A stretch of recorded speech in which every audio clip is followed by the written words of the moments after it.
Welcome back to my channel! Today I am gonna show you how to make anti-inflammation massage oil using ginger.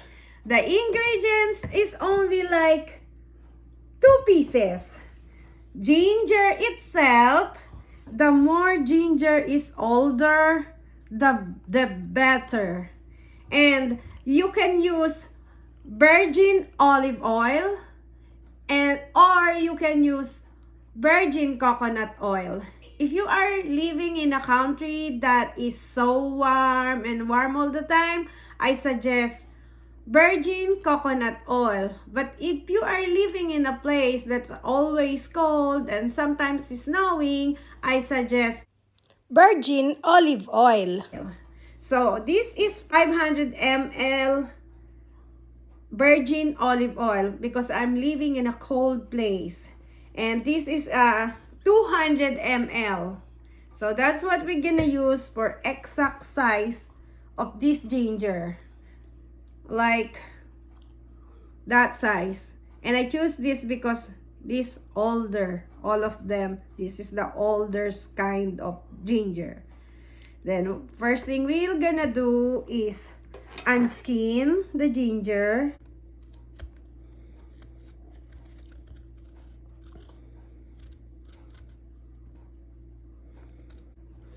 Then now, after we unskin the ginger, we're gonna grind it.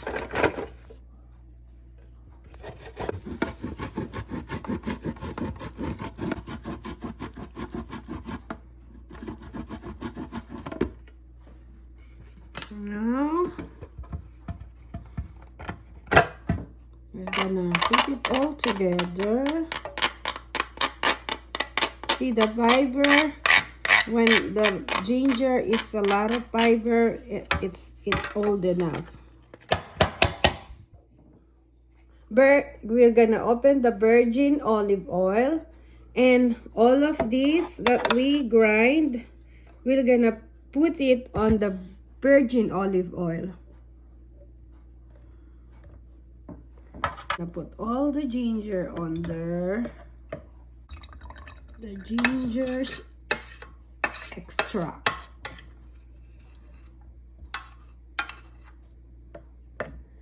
Then after we put together the extra virgin olive oil together with the ginger, then we're gonna cover it up. We're gonna bring this back. There you go, and cover it up.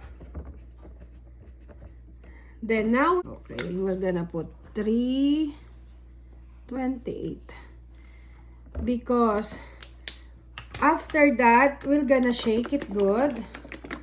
Then we will put this on the dark place of your house that it never have the sun or light for 1 month. We put a date so that after 1 month we'll go back with it. Okay, I think I'm gonna put there in the cabinet that usually we don't use a lot so that it will not be often all the time. This cabinet on my laundry, I don't use it often, so I never most often now. So there is where I'm gonna put the ginger oil, and I'm gonna go back onto that. It's been 1 month. Now we're gonna get the anti-inflammation ginger oil. Our massage oil. Oh. After 1 month, this is it look like. Still good. We call it anti-inflammatory ginger massage oil.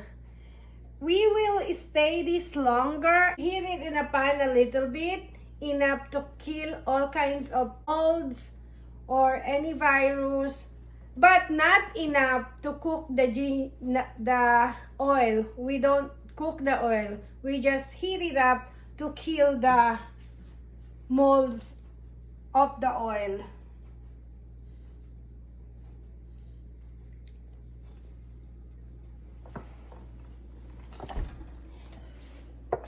so that the combination of our ginger and the oil will blend good.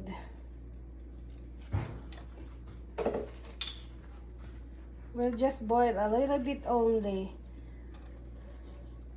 Mix good. And if you see some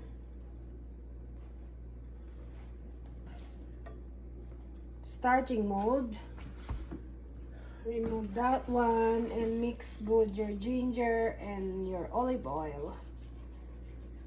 We're not trying to cook the oil, we're just trying to kill any molds as soon as possible, so that even you use it for many months or maybe a year, your oil is always still good.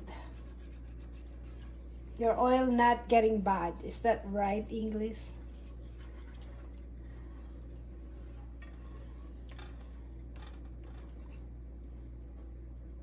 Let it boil just a little bit.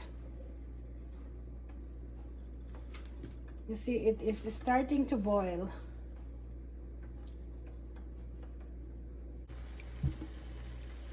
And now this is boiling good. All you have to do is just wait 5 minutes of boiling. Then your massage oil is ready. After you cool down your ginger oil, strain all the extract of a ginger and it's ready to use. And this is stay longer. My other ginger, I use it for almost more than a year.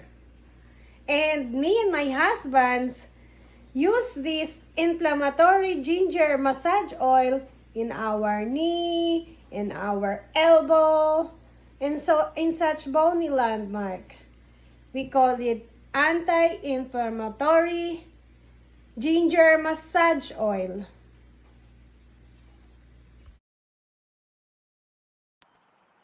Please subscribe to my channel.